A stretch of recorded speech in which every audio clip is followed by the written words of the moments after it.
Welcome to Make Things That Matter, the podcast where we explore impactful products and the cultures that create them.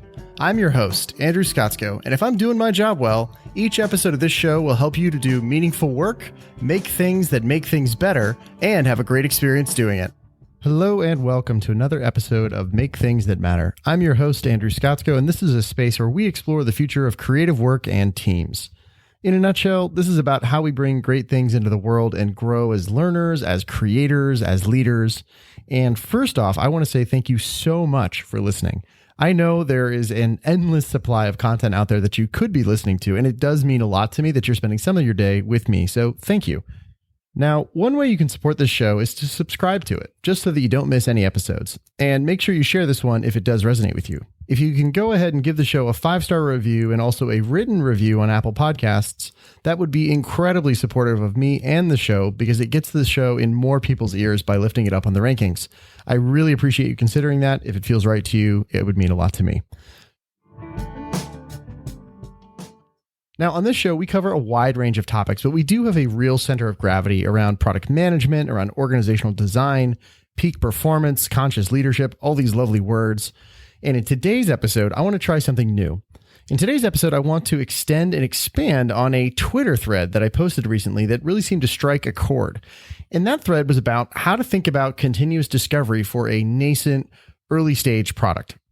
Now, the backstory here is I saw a question about this pop up in a Slack community, a product Slack that I'm in recently. And it was basically the summary of it was this question was like, I see all these practices. I see, continuous discovery habits. I hear Marty Kagan talking. I hear Teresa Torres, on and on. How does this all work like early on? And that's something I have thought a lot about, and I have helped quite a few teams work through that problem. So I decided to take a crack at it, and people seem to find the answer useful. So wanted to bring that here to the podcast just as another way of, also as a record for me. So I can point to this and have an easy place to find it and point people to in the future. So let's get into it. Now, first of all, the thing is that the reason this is confusing for a lot of people is that most product managers, they're working on existing products that already have some level of traction in the marketplace, right? So these are existing products, whether they've been in the market for 6 months or 6 years, it's just they're already up and running. Now, hopefully these teams are practicing using practicing their craft using well-established continuous discovery techniques, such as those popularized by folks like Teresa Torres and Marty Kagan, both of whom are guests on this show. See by the way, throughout this episode, you'll hear me drop links to things or mention links to things that'll all be in the show notes. So you'll also find links to episodes with Teresa and Marty in the show notes. So the first time you try, it could be really confusing to try and translate these continuous discovery practices to a new product that doesn't exist or hasn't found any traction yet. And I saw a question along these lines a few days ago, as I said, in a Slack community, which I will paraphrase as follows. Incremental continuous discovery makes total sense for an established product, but how do you map the opportunity space and how do you do continuous discovery for a new product that's still being conceptualized? And I ran into this question last year when I was coaching a team to apply continuous discovery approaches and practices for a totally new product that did not exist at all. Now, the context here was that the company's first product had done really well in the market. And so the CEO had assigned a team to come up with the next product. And, this was not a casual thing. This was considered to be, not that it was like life and death. The business was doing great, but this was you need to come up with a product to grow the revenue of this company by at least $10 million in the next 18 months kind of setup. And by the way, it actually is on track for that. It does appear that it's going to achieve that goal. So that's it. This turned out to work, which I was delighted by. So how should we think about executing on a continuous discovery mindset if we're at that sort of 0 to 1 stage of a product? And what I find to be missing is actually an understanding of the context we're applying continuous discovery in. What's missing specifically is an understanding of the layers that we are operating across. And there's 3 layers to product work here. So in any product, we are operating across 3 layers simultaneously. The first layer is the opportunity layer. This is what's usually called the customer opportunity or often the quote unquote problem space. The second layer is the experience layer. This is the shift in the user experience that the product is seeking to deliver. And the third layer is the business layer, which is how do the parts of the business all fit together? How does this whole thing come together into a machine that we call a business? Now, this is always true, these three layers, but in a well-established company or product, it's just a lot less obvious because in an established product or a company, more of the map that is these three layers, more of that map is filled in, and we spend most of our time down in the opportunity layer. Like if you have a product that's already been going for 2 years and has product market fit, you already know how the pieces of the business fit together. You probably already have marketing channels and you know the value prop and you know who the customer is. You know what the shift in the experience is, and you're really working to make that experience better and better and continue to, grow the delight of continue to delight your customer. So you're really spending all your time down at that opportunity layer. And by the way, there are visuals that are in the show notes for each of these layers, just so you can flip to that while you're listening to me here, just to give you a visual for how these are represented. And I'll talk about that in just a second here. So as I said, in an established product, more of the map is filled in. And so we're spending most of our time down in the opportunity layer. But I find, especially at the earlier stages, it's useful to be explicit about all three stages.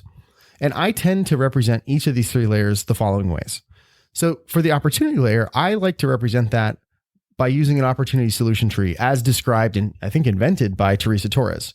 If you haven't seen an opportunity solution tree, I've linked to the sort of seminal blog post on this from Teresa.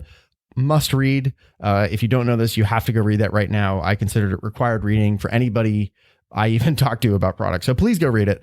And look, you can also see in the show notes an image of that where it looks like a mind map. And technically it is a mind map, but when used a certain way, it becomes so much more than a mind map. It's hard to convey in words, but I can tell you that it makes a massive difference. Okay, moving on to the experience layer. So I like to represent the experience layer using a user story map as described by Jeff Patton in his excellent book, User Story Mapping. By the way, that is a phenomenal book. I literally just finished rereading it today, and every time I read that book, it just gives you a whole new set of insights. So if you have not read that book as well, please go read it. Please go read Teresa Torres's book as well, Continuous Discovery Habits. This is all linked to, again, in the show notes. These are absolute must reads. And you can look in the show notes for an example of what does the user story map look like. The user story map is, it can be used in a lot of different ways. And Jeff goes into all that in his book, but you're really mapping out at a high level kind of the user experience and the flow that you are trying to create. This is similar to the idea of like an experience map or a customer journey map. There's a lot of practices in the design community that are related to this. So there's a lot to dig into there, and we can talk more about that. And by the way, as I'm going through this stuff, if any of this either resonates with you and you want to tell me what that was, I would love to hear it. Or if you have questions, I would really love to hear those, because I think this stuff is fascinating and I love talking about it with people. So the best way to do that is to just send me a tweet. It's at @Scotzko, ASKOTZKO on Twitter. That's linked to in the show notes. I absolutely love hearing those things. So let me know like what makes sense, what doesn't make sense, how this is resonating or not. This is one of my absolute favorite topics to think and talk about and work with. So yeah, let me know. Okay, moving on. Last but not least, we have the business layer. Now, I like to represent the business layer via a lean canvas as conceptualized by Ash Maurya. Again, links in the show notes. Now, at the very beginning, like stage 0, before there's anything, I like to use the leaner canvas by Ash, which just zooms in on the customer and problem boxes out of the whole canvas. I think on his canvas, they're number 1 and 2. And so it just really zooms in on those to make you really think about like, what is the customer and problem interaction here? If you're not familiar with the lean canvas specifically, it's an adaptation of the business model canvas that was popularized by, I believe it was Alexander Osterwalder, and Ash kind of adapted that to make a lot more sense and apply a little bit better to startups and early stage products, whereas the original business model canvas tends to be a little bit more like enterprisey, in my opinion. So That's kind of just that's where that came from, if you're curious. Okay, so there's many possible ways to represent each of these 3 layers.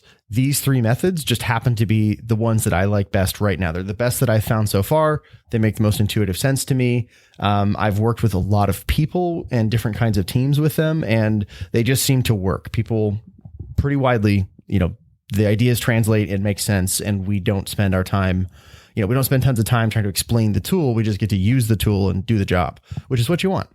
So the key thing, though, is that however you represent it, all 3 layers, they need to work individually within the layer, and they also need to fit together and work across the layers. And again, see the image where I sort of map these out. Now, where to start? This is always the tricky question, because this seems like a linear process, and we'll talk more about that in a minute. It is not. But if you're not sure, start in the middle. Start with the experience layer. Why? The experience layer is what bridges the business layer and the opportunity layer. So ask yourself, what is the new experience you want to create for your customer? At the business layer, the value prop is what summarizes that new and better experience. And that value prop is the bridge between the customer and the problem boxes on the lean canvas, right? It is that new experience, that is the progress in a jobs to be done sense. That is the value that is solving your customer's problem. So that is really where to start. Now, as I said, this appears and is presented because of the way we convey information. This appears like a linear process. It is not. This is a cyclical process. Like this cycles, you'll do it again and again and again. Practically speaking, all of these layers, all 3 layers are evolving in parallel and informing each other. And what changes is which layers have the bulk of your attention at a given stage of a product or a company. So super early on in a product or company, you're going to be thinking kind of across all 3 layers, and they're going to be evolving simultaneously and affecting each other. And, a change in the value prop will percolate down. Or if you discover an amazing new opportunity that changes the entire way you conceive of the business, that could change the experience you're creating and the overall business structure itself, or the design of the business model itself. So again, not linear. These are 3 completely interlocking concepts and models, basically. So now, even more than a set of techniques, continuous discovery, really, though, it is a mindset. It's a way of approaching work. It's a worldview, frankly.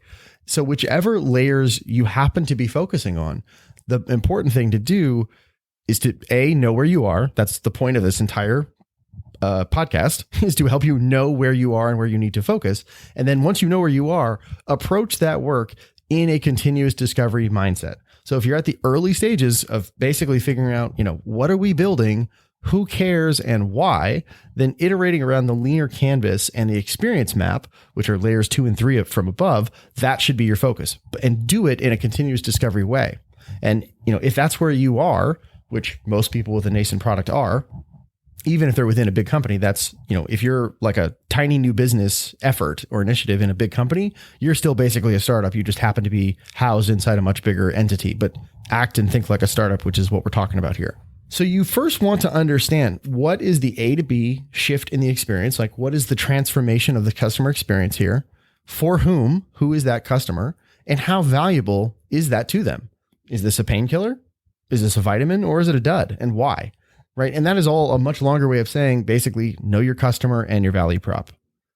Now, all of this learning at the experience layer and the business layer will inform the opportunity solution trees that come later on and go deep dive into the specific opportunities that are contained within chunks of the experience map that make the difference. There are going to be parts of that experience map, of that user story map, that are the hotspots, right? Like the parts where, okay, this is the thing. This is the part that really makes the difference.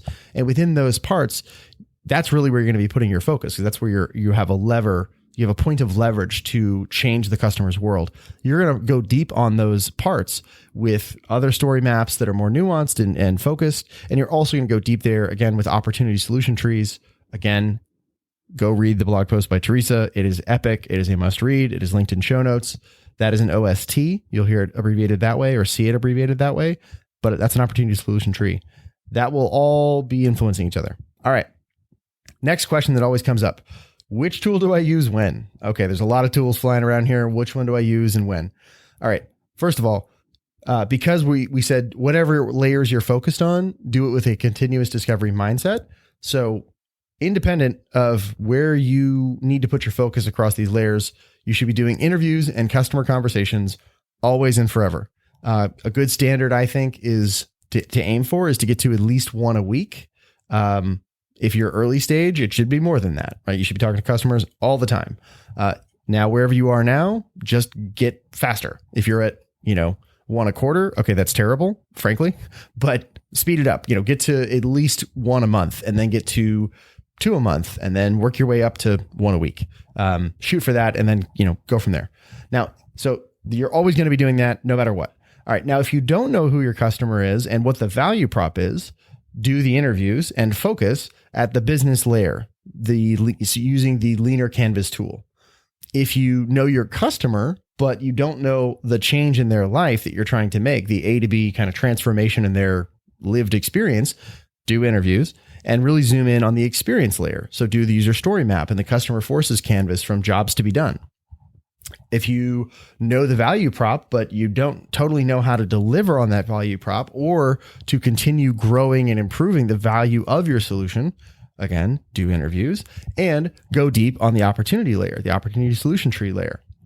All right. Now, the last question that really comes up out of all of this is, how do we know when we've got enough to go on, right? Like, okay, I get it. We're mapping this all out. We've zoomed out and looked at the business layer and we've translated that down through the experience to the opportunity layer for the products. But when do we know that we got enough to go on here?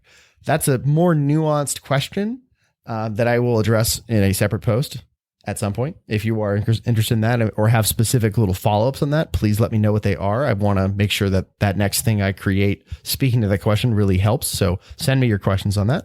But the short answer is we know we have enough to go on when we have enough confidence about how we're going to shift that customer's experience. And we know, basically, we look at that customer's experience, that A to B transformation. We look at the hot spots of that map, of that journey map, and we say, okay, I see where we can make the difference for this person, and we believe we have a shot at doing it. We think we know how to do it. We've done the product discovery on those parts of the map. We think we've got a way to do it. So we see the path, basically. Now, inevitably, we're wrong about that, but we see enough to go for it. A lot more to say there, but that's the short version. So that is all for today. Now, I am not the first or the last to talk about this. Many, many thanks to the tons of people who have contributed to my thinking around this topic. Teresa, Marty, and Jeff above all, but there are so many more. I hope this download is useful to you, again, in terms of organizing your product thinking in these confusing early stages and really kind of helping you orient yourself and figure out okay, what do I need to focus on? Where am I? What do I need to do next? That's what I hope you take away from this. If you're looking for more on this, please check out and bookmark episode 44, which is roughly a 1-hour conversation I had with Teresa Torres about habits for clear thinking and making better product bets. All right. Good luck out there. Thanks for listening. If you enjoyed this, I'd be so grateful if you could do me a favor and take about 25 seconds to leave a rating and review on Apple Podcasts. That helps me reach way more listeners, and it also helps me bring you more great guests. As always, please feel free to reach out to me anytime at connect@makethingsthatmatter.com. And until next time, my friends, leave them better than you found them. See you out there.